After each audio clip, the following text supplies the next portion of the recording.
परमात्मा को पाने तथा उसका वास्तविक लाभ प्राप्त करने के लिए पवित्र बाइबल में प्रमाण है कि प्रभु ने मनुष्य को अपना ही स्वरूप बनाया। 6 दिन में सृष्टि रचकर 7वें दिन विश्राम किया। कुरान शरीफ में प्रमाण है कि हजरत मोहम्मद को खुदा स्वयं कह रहे हैं कि मैंने तुम्हें उस परमात्मा की महिमा बताने के लिए भेजा है। वो परमात्मा कबीर है जिसने 6 दिन में सृष्टि रची तथा 7वें दिन तख्त पर जा विराजा। उसकी खबर किसी बाखबर से पूछकर तो देखो। कृपया अवश्य सुनिए जगत गुरु तत्वदर्शी संत रामपाल जी महाराज के अमृत वचन।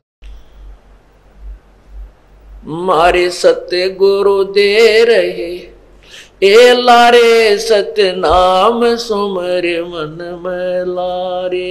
मारे सत्य गुरु दे रहे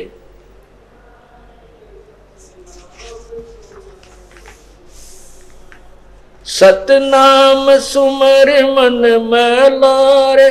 भगवान सुमर मन में लारे। सतनाम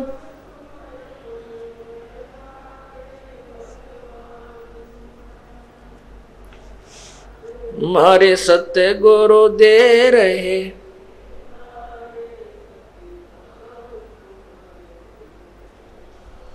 सतनाम सुमर मन में लारे।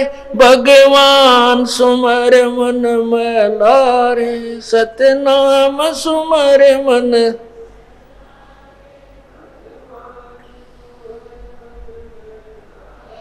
मारे सत्य गुरु दे रहे लारे। सतनाम सुमर मन में कोडी कोडी माया जोड़ी जोड़ भरा एक थलारे।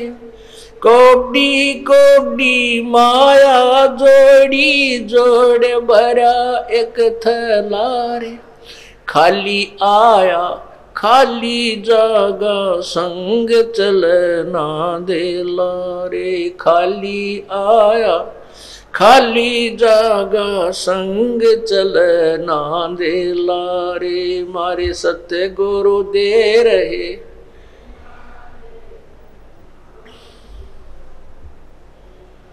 सतनाम सुमर मन में लारे। भगवान सुमर मन में लारे। सतनाम सुमर मन में लारे। भगवान सुमर मारे सत्य गुरु दे रहे हैं लारे। सतनाम सुमर मन में लारे। मारे साहिब दे रहे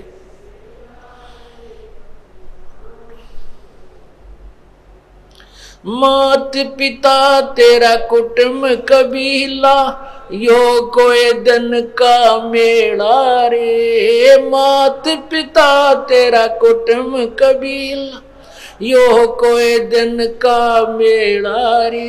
यही मिलाया यहीं रे बिछुड़ जा जागा हंस अकेला रे। यही मिलाया यहीं रे बिछुड़ जा जागा हंस अकेला रे। मारे सत्य गुरु दे रहे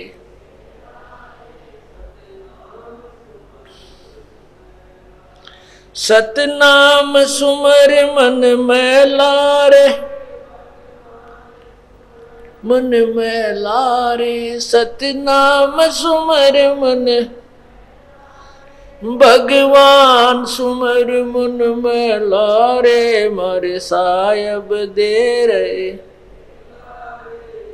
नाम सुमर मन में लारे। मारे सत्य गुरु दे रहे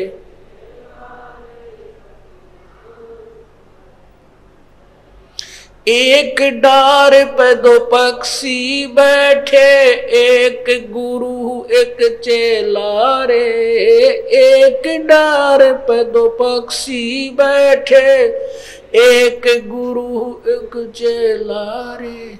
चेला तो चंचल है भाई गुरु निरंतर खेला रे। चेला तो चंचल है भाई गुरु निरंतर खेला रे, मारे सत्य गुरु दे रहे।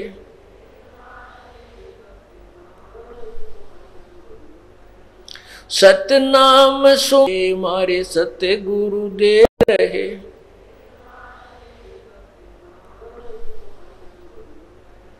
सतनाम सुमर मन में लारे, भगवान सुमर मन में लारे। सतनाम सुमर मन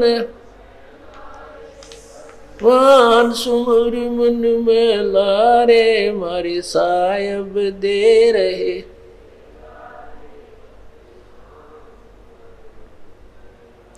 इस पद का तुम भेद सुनो, भाई कौन गुरु कौन चेला रे। इस पद का तुम भेद सुनो, भाई कौन गुरु कौन चेला रे। रामानंद का कह कबीरा, शब्द गुरु चित चेला रे। रामानंद का कह कबीरा, शब्द गुरु चित चेला रे। मारे सत्य गुरु दे रहे।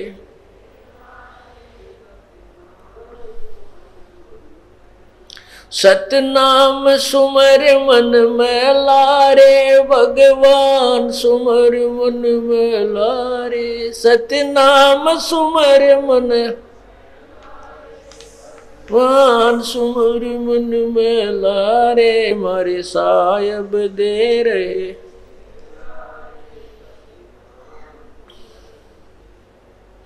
मारे सत्य गुरु दे रहे हे लारे। सतनाम सुमर मन में। इस पद का तुम भेद सुनो, भाई कौन गुरु कौन चेला रे। इस पद का तुम भेद सुनो, भाई कौन गुरु कौन चेला रे। रामानंद का कह कबीरा, शब्द गुरु चित चेला रे। रामानंद का कह कबीरा, शब्द गुरु चित चेला रे। मारे सत्य गुरु दे रहे।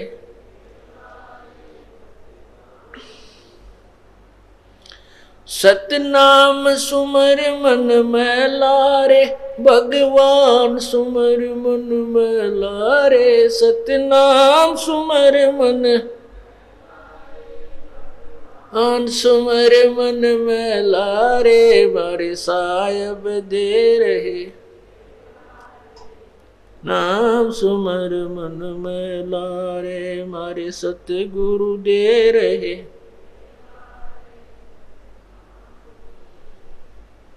सत साहिब सतनाम सुमर मन में लारे, भगवान सुमर मन में लारे। परमात्मा कहते हैं, हे मलिन मन,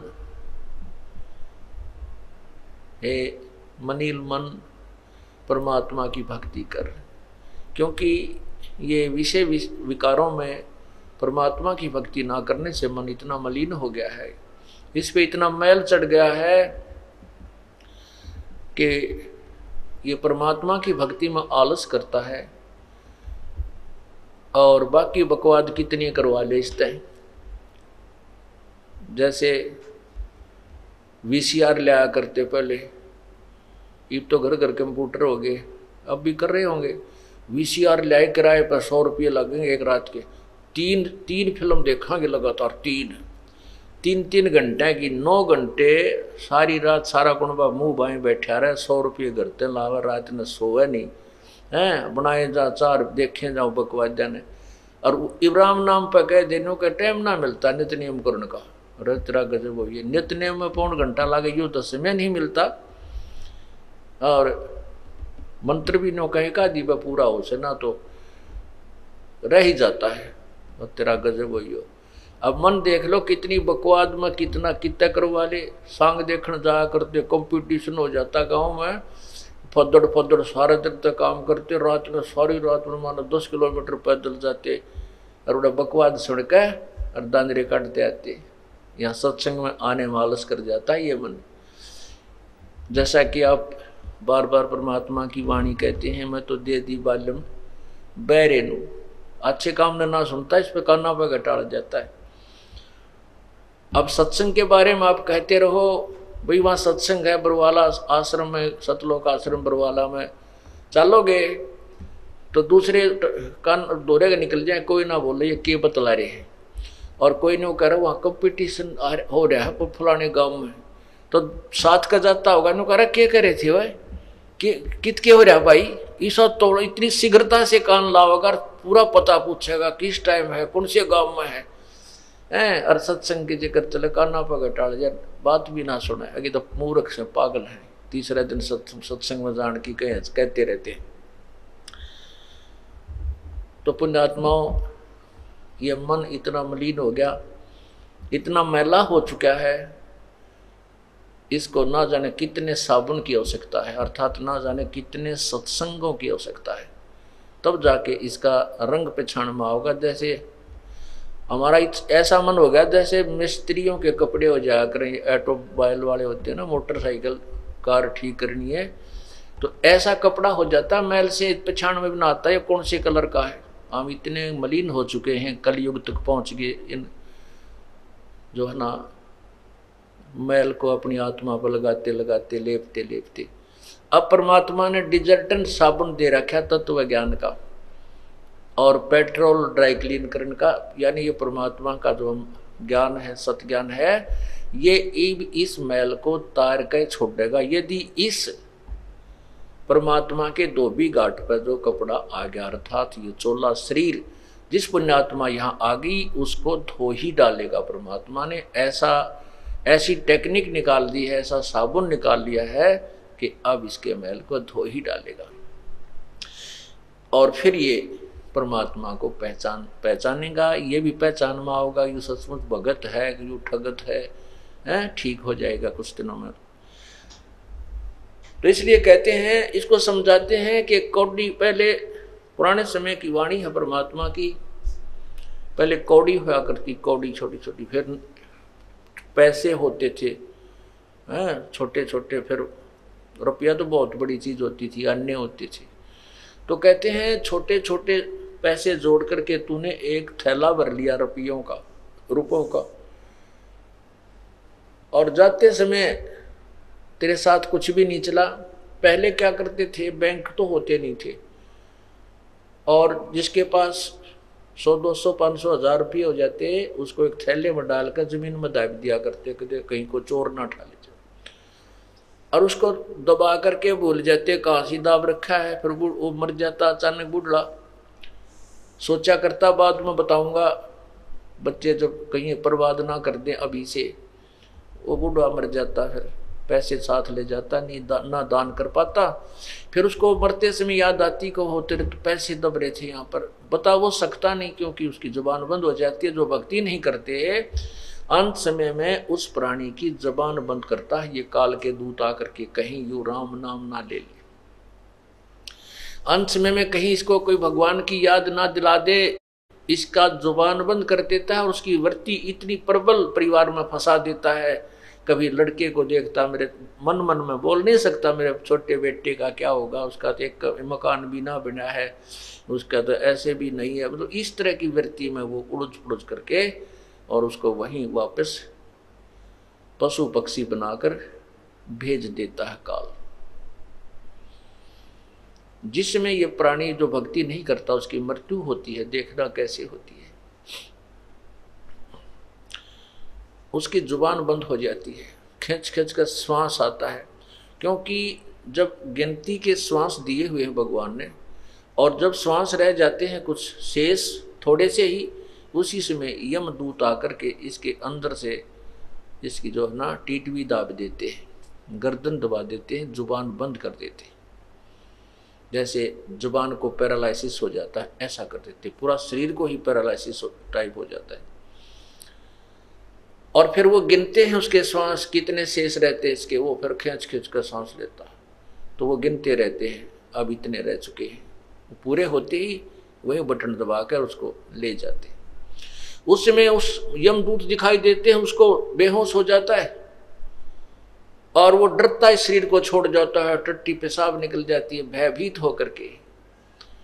आप देखना जो परमात्मा की भक्ति करते हैं उनकी मृत्यु देखना, जब उसका पेशाब और टट्टी और आंखें भी आसानी से शरीर निकलता है, उसको कोई पीड़ा नहीं होती।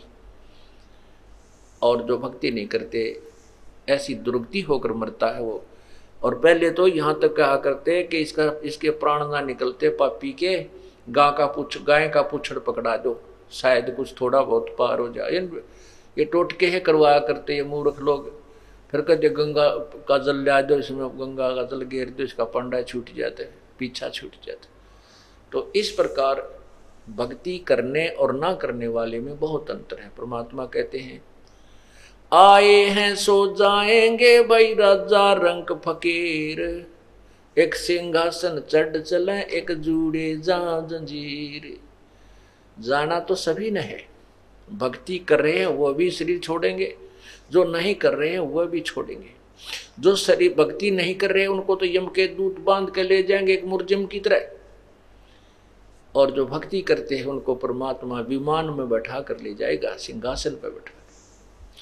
एक भगत जी बताओ था, कह रहा था जी मैंने एक बार स्वप्न आया कि मैं दादू साहब के जहाज में बैठा जाऊं था, ऊपर सतलोक की तरफ ले जा रहे थे, वो मेरे गुरु जी थे किसी जन्म में, और दादू साहब कबीर जी के शिष्य थे, परमात्मा मिले थे उनको बूढ़ा बाबा के रूप में।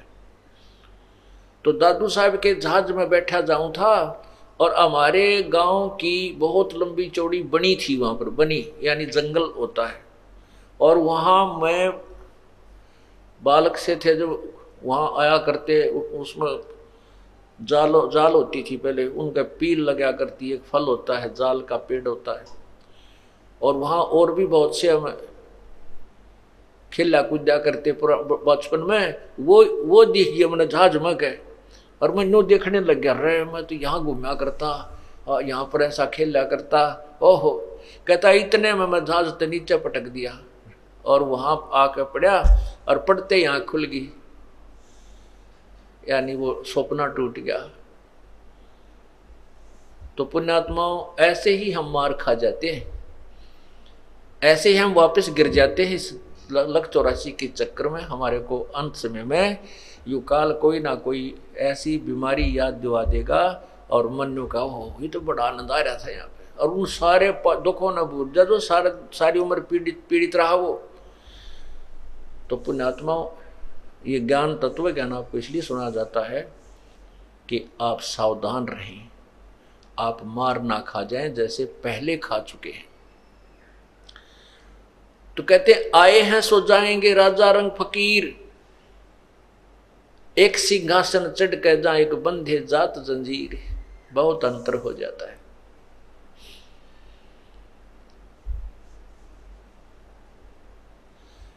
तो इसलिए क्या कहते हैं परमात्मा के,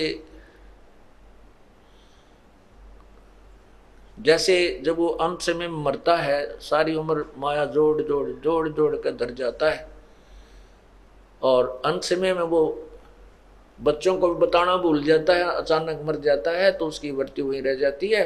फिर वो सर्प बन का आता है, और सर्प बन की जूनी धार करके वहीं घर में घुसता है जहां उसने वो धन दबा रखा होता है, वहां ढूंढता फिरता है। फिर वह बच्चे उसका मारे, लठ तोड़े, उसकी हड्डियों को पंसलियों को एक करें या मार डालें, फिर वो वही उन्हीं के हाथों मरता है करके। ऐसे दुर्गति हमारी होती रहती है, हमने इससे सावधान होना है। तो क्या बताते हैं, कौडी कौडी माया जोड़ी जोड़ भरा एक थैला रे, खाली आया खाली जागा संसार लेना थैला रे। एक जगह शमशान घाट पर देखा था, याद नहीं आ रहा कहां पर लिखा था, उसमें लिखा था शमशान घाट इधर है, और नीचे एक श्लोक लिखा था कि ए भोले इंसान याद रखना कि कफन का जेब नहीं होती, कफन का जेब नहीं होती। जब तू यहाँ आएगा तेरे साथ कुछ नहीं आएगा, और जिस पर एक सिंगल कपड़ा तेरे ऊपर डाला जाएगा वो उसका जेब भी नहीं होगी, अर्थात तू कुछ नहीं ले जा सकेगा।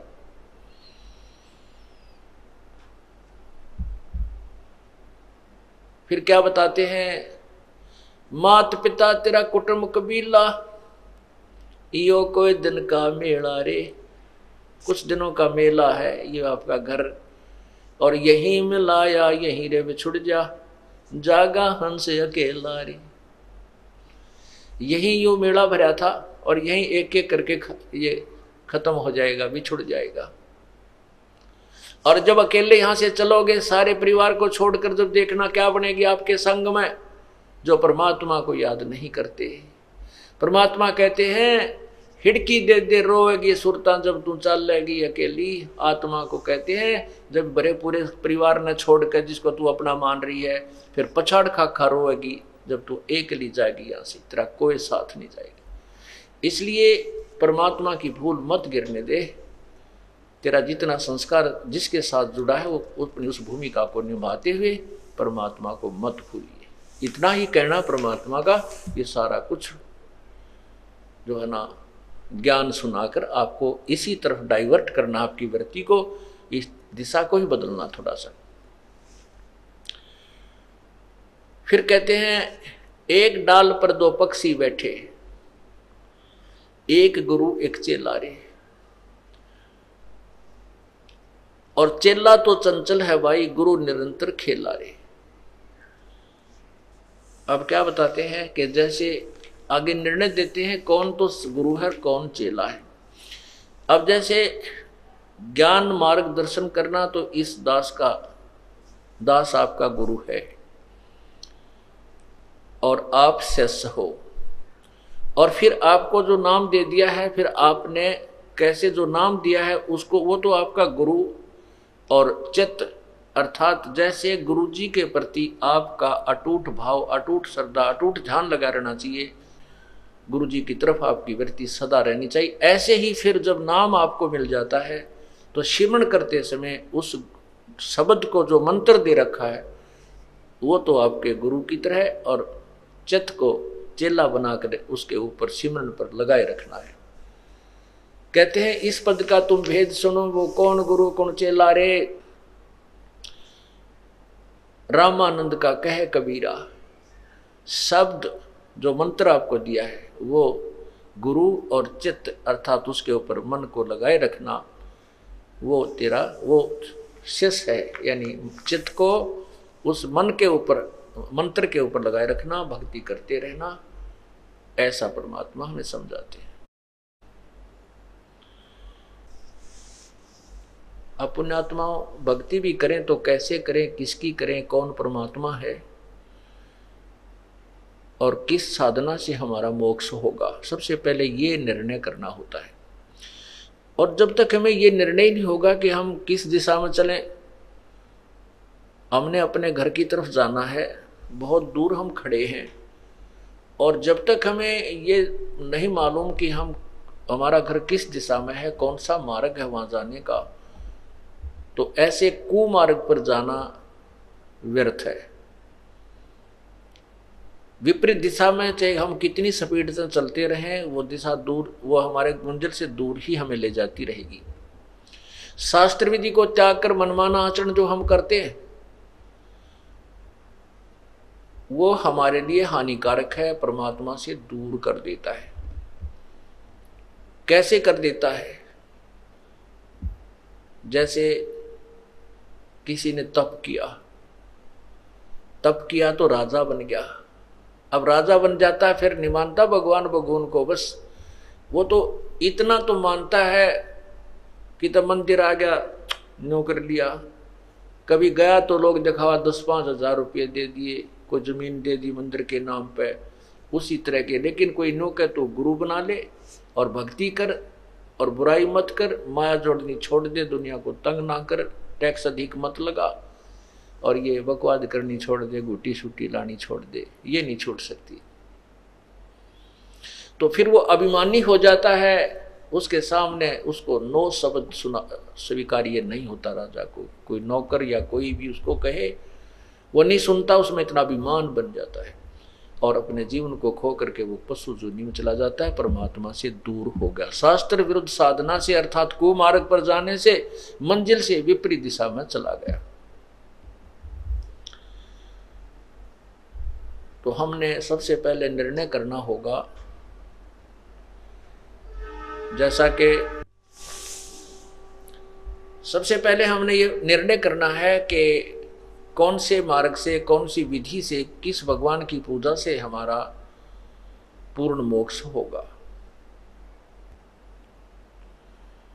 जैसे गीता जी अध्याय नंबर 3 के और श्लोक 10 से लेकर 15 तक यज्ञों के विषय में बताया है,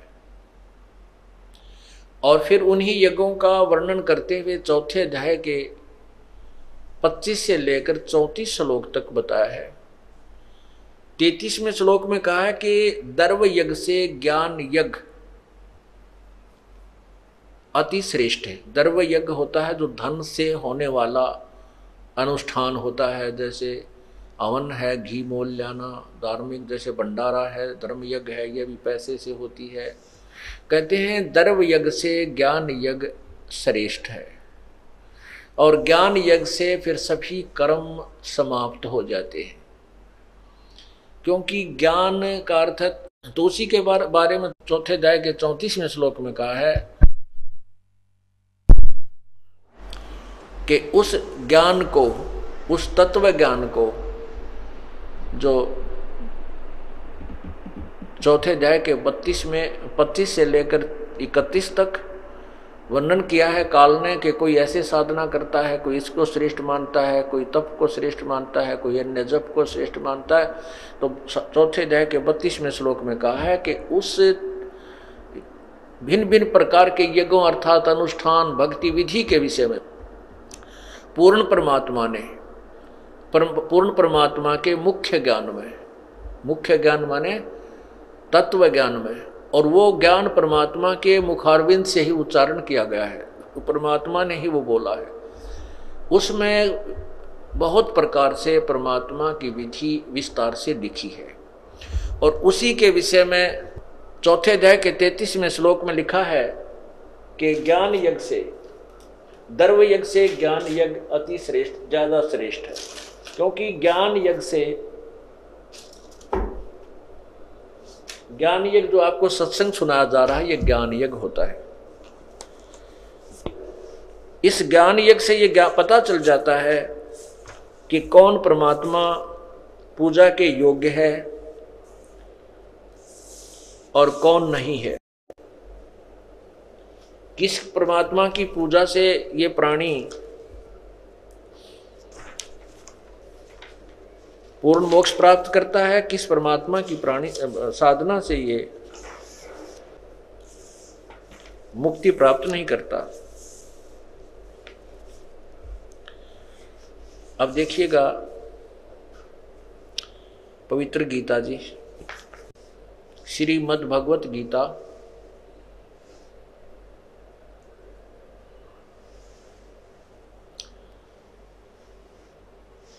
गीता प्रेस गोरखपुर से प्रकाशित है,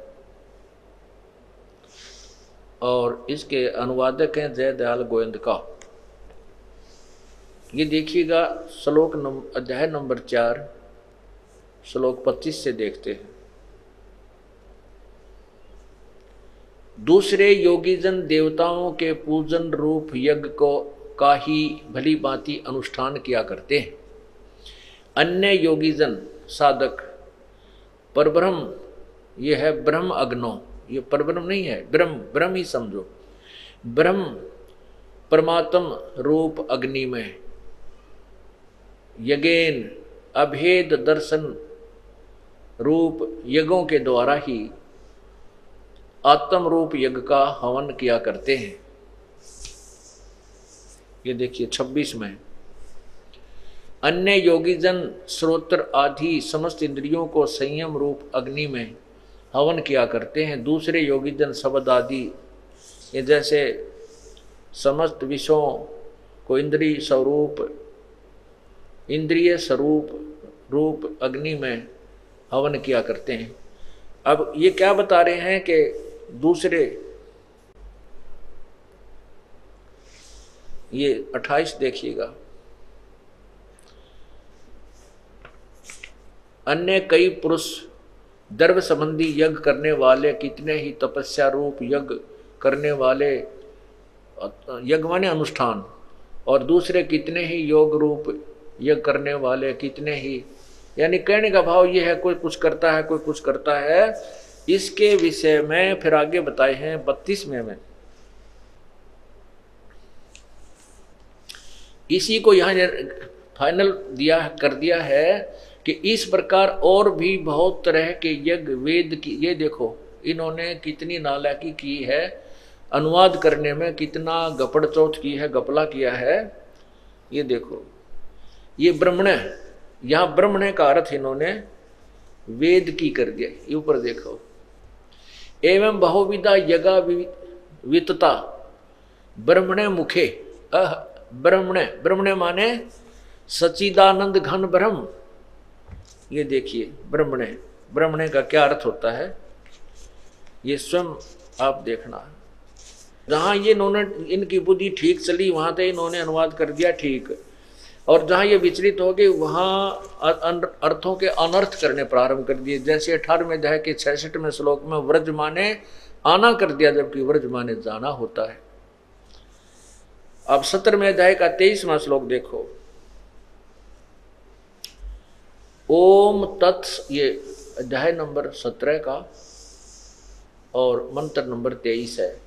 ओम तत्सति निर्देश है ब्रह्मण त्रिविध समर्थ है, ब्राह्मणा तेन वेदा च यज्ञा च विहिता पुरा। ओम तत्सत, ऐसा 3 प्रकार का, ये ब्रह्मण माने सच्चिदानंद घन ब्रह्म का, सच्चिदानंद घन ब्रह्म का, अर्थात ब्रह्मण का अर्थ है सच्चिदानंद घन ब्रह्म। सच्चिदानंद घन ब्रह्म कौन है? वो दिव्य पुरुष, पूर्ण परमात्मा, सतपुरुष। अब यहाँ देखिएगा, अब हम इसका अनुवाद आप स्वयं करेंगे तब अच्छा लगेगा। इन्होंने तो अज्ञान कर डाला, क्योंकि इनको ज्ञान नहीं था, अनर्थ कर दिए। अब ये क्या कहता है कि एवं, यही चौथे अध्याय का 32वां श्लोक, एवं बहुविधा यज्ञा वितता ब्रह्मणे मुखे कर्मजान विदितान सर्वान एवं ज्ञात्वा विमोक्षय से।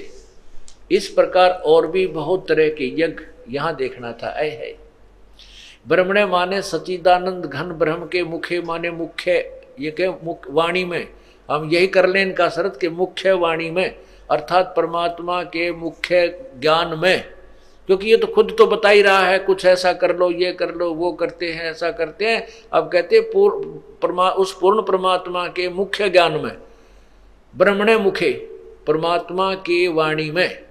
अब यही सोच लो, उस परमात्मा की वाणी में, इन्हीं के द्वारा अनुवाद, इसी को सच चलते।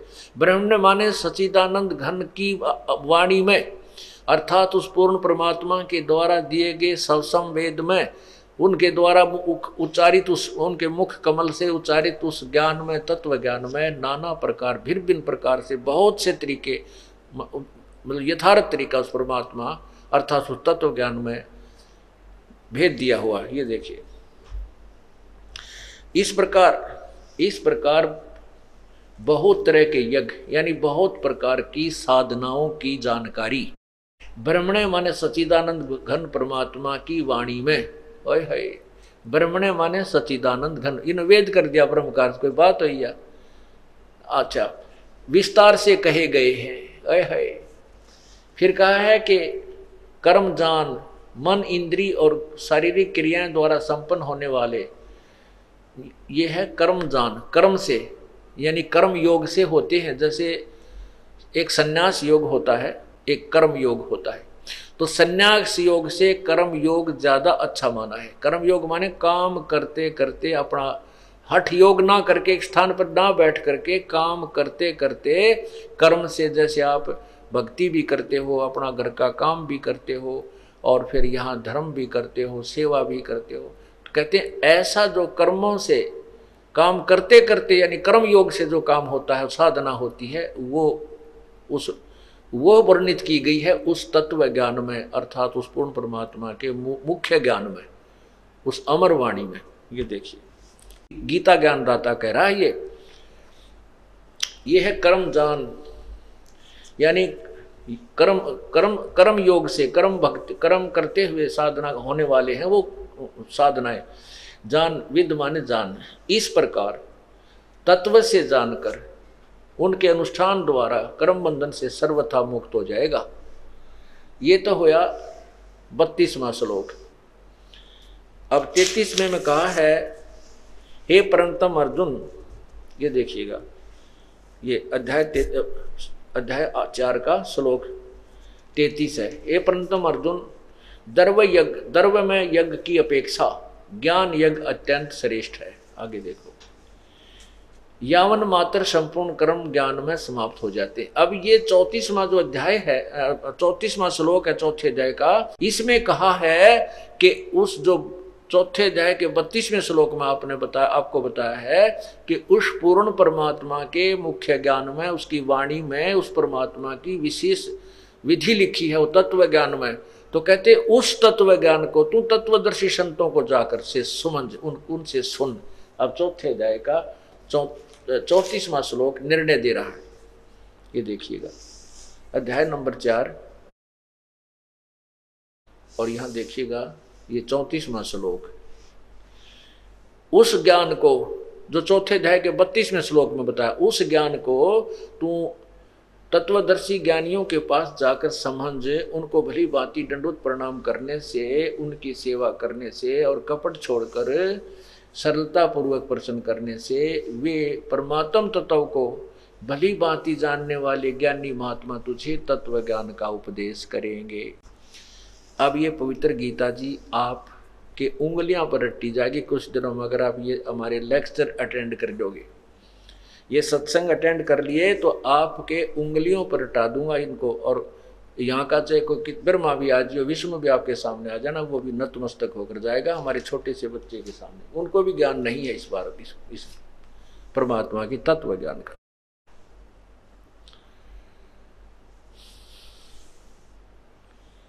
तो क्या बताया है कि ज्ञान जो है, इस ज्ञान से फिर हमें निर्णय होगा कि कौन परमात्मा है, किस परमात्मा की भक्ति करने से हमें मोक्ष होगा, क्योंकि हमने मोक्ष प्राप्ति करनी है। और जब तक मोक्ष नहीं होगा तो हम यहाँ पर कितनी लंबी उम्र प्राप्त कर लें और कितना ही हम राज्य भोग लें, अंत में मृत्यु को प्राप्त होते हैं। जैसे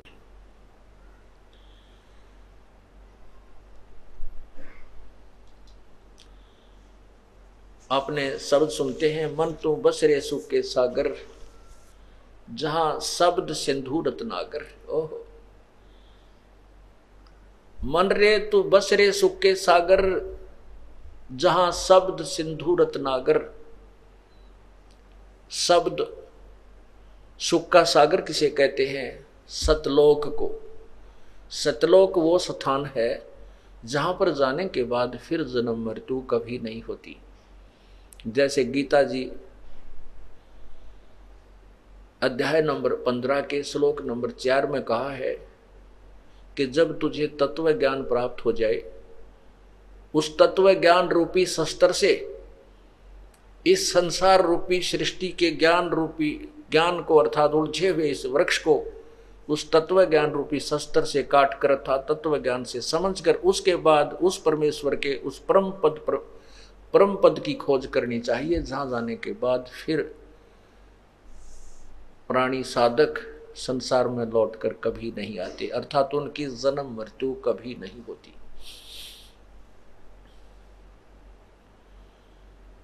और गीता ज्ञानदाता कहता है कि जिस परमेश्वर से सारी सृष्टि रची गई है, जिसने सब ब्रह्मांडों की रचना की है, अर्थात जिसने उल्टे लटके संसार रूपी वृक्ष की जो है ना विस्तार किया है, जिसने उसकी रचना की है, और मैं भी, गीता ज्ञानदाता कहता, मैं भी उसी की शरण हूं और पूरे निश्चय के साथ उसी की पूजा करनी चाहिए। 18वें अध्याय के 62वें श्लोक में कहा कि तू सर्वभाव से अर्जुन उस परमेश्वर की शरण में जा जिसकी कृपा से तू परम शांति और सतलोक को प्राप्त होगा। शाश्वत स्थान जो कभी नष्ट नहीं होने वाला, सदा रहने वाला स्थान सतलोक है। गीता जी अध्याय नंबर 8 के श्लोक नंबर 16 में कहा कि अर्जुन ये ब्रह्मलोक तक सभी लोग पुनर्वर्ती में है। ब्रह्मलोक यहाँ की अंतिम पड़ाव है, यहाँ का ब्रह्मलोक। ब्रह्म की साधना करने वाले, वेदों और गीता अनुसार ओम नाम का जाप करने वाले, ये ओम नाम की कमाई और यज्ञों के आधार से ब्रह्मलोक में चले जाते हैं। और ब्रह्मलोक में जाकर के भी फिर ये वापस जन्म मृत्यु में आते हैं, क्योंकि वहां गए भी प्राणी फिर लौटकर संसार में आते, पुनर्वृत्ति को प्राप्त होते हैं। आप देखिएगा 8वें अध्याय का ये 16वां श्लोक।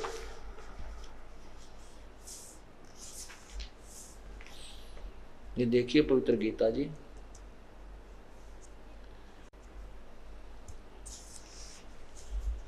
पवित्र गीता जी अध्याय नंबर 8 का और ये श्लोक नंबर 16।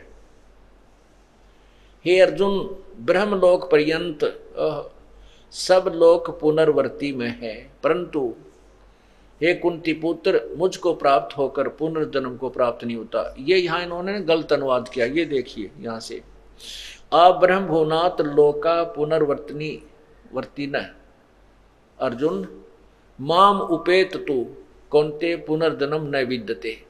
अब यहाँ इन्होंने क्या अनुवाद किया है कि मुझे प्राप्त होकर जन्म नहीं होते, नहीं। इसका अर्थ है कि माँ, जिनको ये ज्ञान नहीं कि ब्रह्मलोक तक भी पुनर्वृत्ति में है, वो मेरे वाली साधना करते हैं।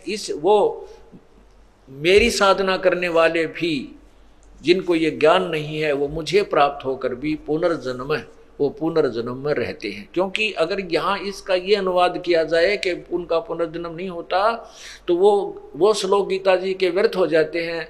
4थे अध्याय के 5वें श्लोक में कहा है कि अर्जुन, तेरे और मेरे बहुत से जन्म हो चुके हैं, तू नहीं जानता, मैं जानता हूं। और गीता जी के अध्याय नंबर 2 के 12 में कहा है कि अर्जुन, ऐसा नहीं है कि सैनिक और तू और मैं आज ही जन्मे हैं, पहले भी जन्म हुआ, आगे भी होगा, और ये ना सोच कि हम वर्तमान में ही हैं। अर्थात ये गीता ज्ञानदाता स्वयं कहता है कि हाँ, मैं और तू तो जन्म मृत्यु में। इसलिए 18वें अध्याय के 62वें श्लोक में कहा कि अगर तूने पूर्ण मोक्ष चाहिए तो उस परमात्मा की शरण में जा, उसकी कृपा से तो परम शांति और शाश्वत सतान यानी सतलोक को प्राप्त होगा। तो हम यहाँ पर इतना ही लें कि ब्रह्मलोक तक भी यहाँ नाश, सभी जन्म मृत्यु और पुनर्जन्म में आते। तो क्या बताते हैं, और जन्म मृत्यु है तो सुख नाम की चीज प्राणी को नहीं है। हम सुख मानते हैं, जैसे निर्धन मानता है कि धनवान बहुत सुखी होता है, और धनवानों की स्थिति अगर आप देख लो तो कहना ही क्या है, उसको चैन नहीं दिन रात। धनवान सेठ सोचता है कि राजा लोग ही सुखी होते हैं, इनके आगे पाछे नौकर घूमते हैं और इनकी जुबान से सब कुछ ठीक होता चला जाता। नहीं, राजा कभी सुखी नहीं होता। एक परिवार का छोटा सा मुखिया जिसमें 5-7 सदस्य होते हैं, उन्हें के अरेंजमेंट में उसको दिन रात नींद नहीं आती, चिंताएं बनी रहती हैं, और एक राजा तो बहुत बड़े क्षेत्र का पिता मुखिया बन जाता है, एक जो है ना इंचार्ज बन जाता है, तो वो इतने बड़े परिवार का पिता बन जाता है, तो उसको दिन रात नींद नहीं आती। कभी कोई प्राकृतिक आपदा आ गई है, कभी उसके अपने ही मंत्रिमंडल में कोई विद्रोह होने की खतरा रहता है, कोई विरोधियों का उसके जो है ना कुछ सुनने को मिलता है। हाँ ठीक है, वो सामने घुटी ला के पड़ गया है, तड़के सलूट मारने खड़े पावे हैं, इसलिए वो ऐसा लगता है कि राजा बहुत सुखी होगा। नहीं, राजा को सपने में भी सुख नहीं होता। राजा सोचता है कि स्वर्ग के देवता सुखी होंगे, देवता सोचते हैं इंद्र को ही सुख होगा।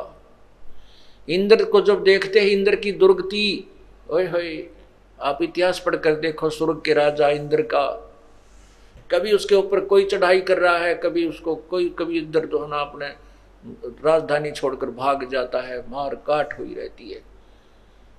इंद्र सोचता है ब्रह्मा विष्णु महेश ही सुखी होंगे। ब्रह्मा विष्णु महेश को सौंपने में भी सुख नहीं है। पुण्यात्माओं, ये जो आपको ज्ञान सुनाया जाता है ये तत्व ज्ञान है, और इसमें ये सत्य समझना। आपको दिखाता हूं विष्णु पुराण में, विष्णु जी विष्णु पुराण में कहते हैं कि मुझे तो सौपन में भी सुख नहीं है।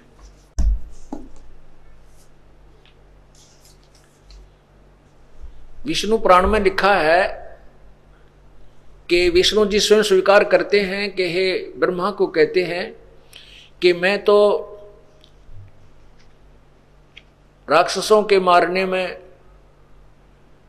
व्यस्त रहता हूं और बाकी समय तप करता हूं, और तप करता के बाद फिर थोड़ा बहुत समय मिलता है तो लक्ष्मी के साथ में कुछ मंगल समय व्यतीत कर पाता हूं।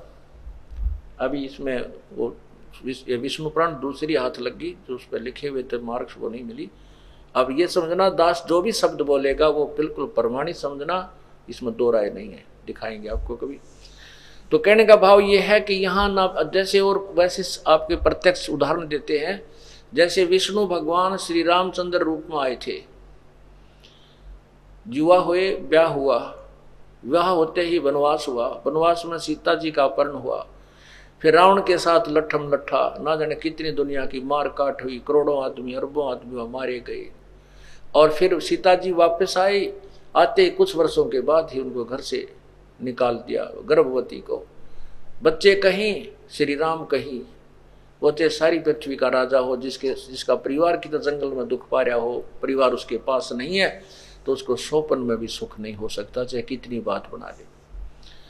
उसके बाद श्री कृष्ण रूप में आए, आपने देखा उनका इतिहास, क्या हाल हुई उनकी, क्या हालत थी। बचपन से मामा शत्रु, कभी जरा सिंह मारने आ रहा है, कभी चारनोर शत्रु हो गया, कभी कंस शत्रु बन गया, कभी जेल में जन्म हुआ, और अंत में श्री कृष्ण जी का क्या हुआ कि उनके सामने ही पूरा यादव कुल, उनके उसके बेटे भी पोते भी, सब भाई बहन भाईचारा सब वहीं आपस में लड़कर मर गए, नष्ट हो गए। जिस व्यक्ति की आंखों के सामने सारा परिवार मर जाए वो कितना सुखी हो सकता है। तो परमात्मा हमें क्या बताते हैं, भाई तन दर सुखिया कोई न देखा, जो देखा सो दुखिया हो, उदय अस्त की बात करते हैं, मन सबका किया विवेक का हो, सबका किया विवेक का हो। तन दर सुखिया कोई ना देखा, जो देखा सो दुखिया हो, उदय अस्त की बात करते हैं, मन सबका किया विवेक का हो, सबका किया विवेक का हो।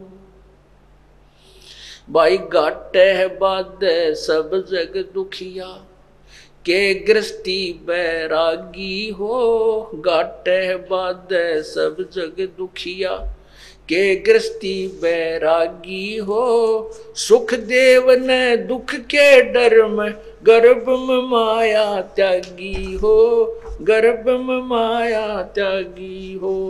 तन दर सुखिया कोई ना देखा, जो देखा सो दुखिया हो, उदय अस्त की बात करते हैं, मन सबका किया विवेक का हो, सबका किया विवेक का हो। भाई जंगम दुखिया योगी दुखिया, तपस्वी को दुख दूना हो, जंगम दुखिया योगी दुखिया, तपस्वी को दुख दूना हो। आशा तृष्णा सब में व्यापे, कोई महल ना सुना हो, कोई महल ना सुना हो। तन दर सुखिया कोई ना देखा, जो देखा सो दुखिया हो, उदय अस्त की बात करते हैं, मन सबका किया विवेक का हो, सबका किया विवेक का हो। भाई साच कहूं तो यू जग ना माने, और झूठ कही ना जाई हो। साच कहूं तो यू जग ना माने, पर झूठ कही ना जाई हो। ब्रह्मा विष्णु ये शिव जी दुखिया, जिन ये राह चलाई हो, जिन ये राह चलाई हो। तंदर सुखिया कोई न देखा, जो देखा सो दुखिया हो। उदय अस्त की बात करते हैं, मन सबका किया विवेक का हो, सबका किया विवेक का हो। फिर क्या बताते हैं भाई, सुरपति दुखिया भूपति दुखिया, ये रंक दुखी बपरीती हो, शूरपति दुखिया भूपति दुखिया। रंक दुखी बपरीती हो, कहे कबीर और सब दुखिया। एक संत सुखी मन जीती हो, संत सुखी मन जीती हो। तंदर सुखिया कोई न देखा, जो देखा सो दुखिया हो। उदय अस्त की बात करते हैं, मन सबका किया विवेक का हो, सबका किया विवेक का हो। भाई शूरपति दुखिया भूपति दुखिया, रंक दुखी बपरीती हो। शूरपति दुखिया भूपति दुखिया, रंक दुखी बपरीती हो। कहे कबीर और सब दुखिया, एक संत सुखी मन जीती हो, संत सुखी मन जीती हो। तंदर सुखिया कोई न देखा, जो देखा सो दुखिया हो। उदय अस्त की बात करते हैं, मन सबका किया विवेक का हो, सबका किया विवेक का हो। सत साहेब अब क्या बता रहे हैं? परमात्मा कहते मैंने तो इस 21 ब्रह्मांड में कोई व्यक्ति, कोई भी प्राणी जिसने शरीर धारण किया हुआ, हमने तो कोई सुखी देखा नहीं। परमात्मा कहते हैं ब्रह्मांड 21 आग लगी है और ये कृत्रिमबाजी सभी ठगी है। 21 के 21 ब्रह्मांड में आग लगी हुई है। ऐसा बुरा हाल है। ऊपर देवताओं की पढ़ लो कहानी पुराणों के अंदर, देवताओं राक्षसों के लट्ठम लट्ठा, ऋषियों की आपस में खेचा ताणी, वो उसको श्राप दे रहा है, वो उसको श्राप दे रहा है, और पता ना कितनी मार काट, बुरा हाल है भगवान। परमात्मा कहते हैं साच कहूं तो जग नहीं मानता, क्योंकि ब्रह्मा विष्णु महेश के बारे में आज से 500-600 साल पहले कोई सुनने को तैयार नहीं था। और परमात्मा उस समय भी इसी ज्ञान का डंडोरा पीटा करते थे, जो दास उन्हीं के द्वारा दिए हुए ज्ञान का आज आपके समक्ष डंडोरा पीट रहा है, उसको उजागर कर रहा है। अब तो सु आ गया आपने, क्योंकि आप पढ़े लिखे हो, शिक्षित हो, और अपने शास्त्र आपके पास समक्ष हैं, हिंदी में अनुवादित हैं। आप देख करके एक बार तो उछल कूद सी बनाया मन में, नो कैसे, और प्रमाण देखते फिर नो कहे जो इसमें लिखा है, और फिर शांत हो जाता है। विष्णु पुराण में ऐसा है, फिर वो पुराण खरीद के लाता है। देवी पुराण में ऐसा कहाँ लिखा, वन तो ना पढ़ा। गीता में से कैसे लिखा है, हमने तो नहीं पढ़ा, और रोज पढ़ा करते, अन्यों का हमने तो नहीं पढ़ा तो था, पर काल ने तुम्हारी बुद्धि ऑफ कर रखी थी, ऑन नहीं होने दी। अब ऑन कर दी परमात्मा ने। अब काल का रिमोट यहाँ फेल हो गया, उसका काम कर नहीं रहा, उसकी रेंज समाप्त होगी परमात्मा के सामने। अब वो ज्ञान हमारी समझ में आ रहा है। तो परमात्मा कहते हैं साच कहूं तो जग नहीं मानना, ये मारना नाम है मेरे को, और झूठ में कह नहीं सकता। साच कहूं तो जग नहीं माने, झूठ कही ना जाई हो। ये ब्रह्मा विष्णु शिव जी दुखिया जिन ये राह चलाई हो। कौन सी राह? रजगुण ब्रह्मा से उत्पत्ति, सतगुण विष्णु से सतिथि, और तम गुण विष्णु से मृत्यु, हमारा संहार। कहते हैं ये भी दुखिया। फिर क्या बताते हैं? शूरपति दुखिया भूपति दुखिया, और रंक दुखी बपरीती हो। शूरपति देवताओं का राजा, शूर माने देवता, पति माने स्वामी। देवताओं का राजा इंद्र भी दुखी, और भूपति सारी पृथ्वी का शासक हो तो भी दुखी। एक सन और रंक दुखी बपरीती हो। गरीब तो स्वाभाविक दुखी, उसके ऊपर तो सारी आपत्तियां करें, तो नाम नहीं ले रहे, उनके विषय बता रहे हैं, लेकिन नाम लेने के बाद तो सेठ और गरीब एक जैसा हो जाएगा भगवान के दरबार में, क्योंकि परमात्मा दोनों की आपत्तियों को टालना शुरू कर देगा और 2 रोटी सुथरी देना प्रारंभ कर देगा। कहते रंग दुखी बपरीती हो, और कहे कबीर और सब दुखिया, एक संत सुखी मन जीती हो। अब संत मन कैसे जीतेंगे? मन चाहता है घुटी ला लूं, शराब पी लूं, मन चाहता है बीड़ी पीऊं, मन चाहता है सिनेमा देखूं, मन चाहता है अब क्यों नहीं सत्संग में चलूंगा, यही देख लेते हैं, फिर देखें। नहीं, जिन्होंने इन मन की बकवादों को हटा दिया बुराई त्याग दी और सत्संग में आने में आलस नहीं करते, वो सुखी होंगे। और फिर सुखी कौन होगा? जो ना तो इंद्र का राज्य चाहेगा, ना स्वर्ग में वासा चाहेगा, ना यहाँ कोई देवता बनना चाहेगा, ना यहाँ कोई मंत्री पद स्वीकार करना चाहेगा। वो केवल परमात्मा की महिमा का गुणगान करके अपनी भक्ति करके सतलोक जाएगा, सतलोक में सुखी हो जाएगा। वो सतलोक कैसा है? शंखों लहर मेर की उपजे कहर नहीं जा कोई, दास गरीब अचल अविनाशी सुख का सागर सोई। शंखों लहर मेहर की उपजे, ओए होए।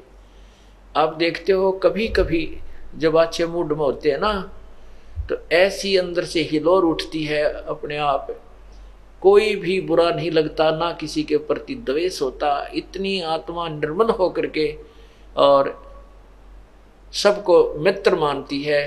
किसी के साथ थोड़ा बहुत कोई द्वेष भी है तो उसको भी, वो भी बुरा नहीं लगता। तो वो मेहर की लहर थी। और उसके बाद फिर ये कहर की लहर शुरू हो जाती है। उसने ऐसे बोल दिया, उसको ऐसे कर दूंगा, उसने उसके पैसे देने हैं, उसने मेरे पैसे नहीं दिए, ऐसा कर दिया, वैसा कर दिया, ये कहर की लहर शुरू हो जाती है। तो वहाँ कहते हैं जो मेहर की लहर आपके अंदर एक कभी कभी आती है, वो शंखों लहर मेहर की उपजे, वो वहाँ पर ना बीपी हाई होता, ना लो होता, ना कोई सर में दर्द, ना कोई चिंता, ना ले। जैसे ही बाबा यहाँ सत्संग में आए हो, ये मिनी रिहर्सल है सतलोक की। आप यहाँ 15 दिन रुको, बना बना भंडारे में भोजन मिलेगा, और सुबह शाम दिन रात आपकी भगवान की भक्ति करते हो, बिछे बिछाए कपड़े, ना किसी से लेना ना देना, ना झगड़ा, ना कोई नोक यू यो यहाँ ज़्यादा खाता है, यो मैं कम खाता हूँ, एक जैसा भंडारे में सबको मिलता है। और राग द्वेष पैदा करना तो यहाँ भी कर लो, वो अलग बात है। एक आधा ऐसा ने कमा 3 गदेले बिछा कर सोएगा, चलो बाल उसने तो कर दी गलती, दूसरा उसकी रेस करने लग जा हैं, या उसमें द्वेष कर ले, देख 2 बिछा रहा। तो इस तरह हम यहाँ अपने जो है ना अपने बना लेंगे वो, तो यहाँ भी दुखी हो सकते हैं। लेकिन सतलोक में ऐसा नहीं। लेकिन फिर भी मिनी रिहर्सल है ये कि यहाँ आपको कोई चिंता नहीं, ना तो कोई सामान लाने की, नाओ धो और बिछे बिछाए मैट और माला लेकर भजन करो, तो कितना आनंद आता है। कोई द्वेष नहीं है, कोई राग नहीं है, कोई दुख नहीं। जो संसारिक जहाँ आप जाओगे वहाँ जाते ही पहले तो देखोगे चीनी है कि नहीं, चाह कितनी रह रही है, दाल है कि नहीं, सब्जी लानी है, फलाना करना है, हो गया ना समस्या शुरू। तो हम सतलोक में जाने के बाद ऐसे हो जाएंगे, वो अपने परम पिता के भंडारे भरे रहते हैं, वो कभी समाप्त नहीं होते, एवर लास्टिंग है वो। तो क्या बताते हैं? शंखों लहर मेहर की उपजे कहर नहीं जा कोई, दास गरीब अचल अविनाशी ही सुख का सागर सोई।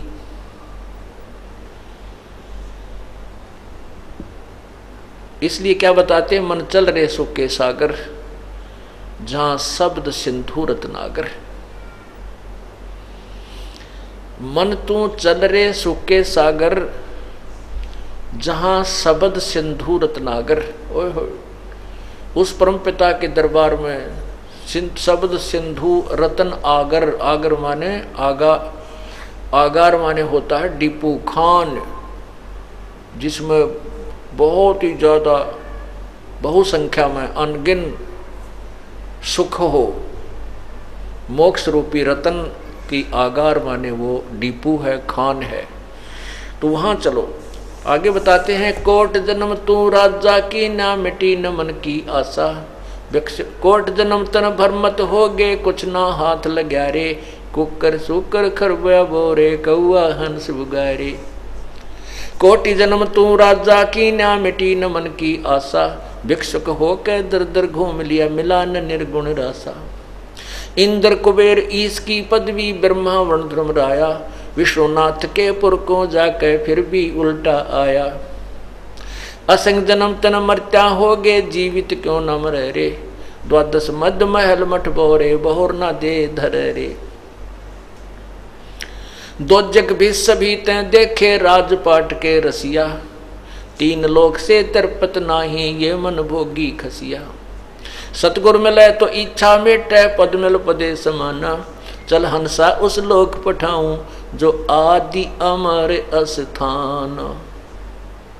चार मुक्ति जहाँ चंपी करती माया होरी दासी, दास गरीब अभय पद पर से वो मिले राम अविनाशी।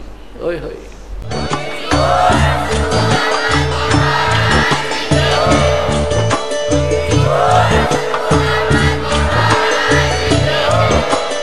आप सुन रहे थे जगत गुरु तत्वदर्शी संत रामपाल जी महाराज जी के मंगल प्रवचन। अधिक जानकारी के लिए विजिट कीजिए हमारी वेबसाइट www.jagatgururampalji.org। संत रामपाल जी महाराज जी के शुभ आशीर्वाद से पूरे विश्व भर में 500 से भी ज्यादा नाम दीक्षा केंद्र हैं, जिन पर संत रामपाल जी महाराज जी द्वारा ऑनलाइन निशुल्क नाम दीक्षा दी जा रही है। अपने नजदीकी नाम दीक्षा केंद्र का पता करने के लिए संपर्क करें 8222880541।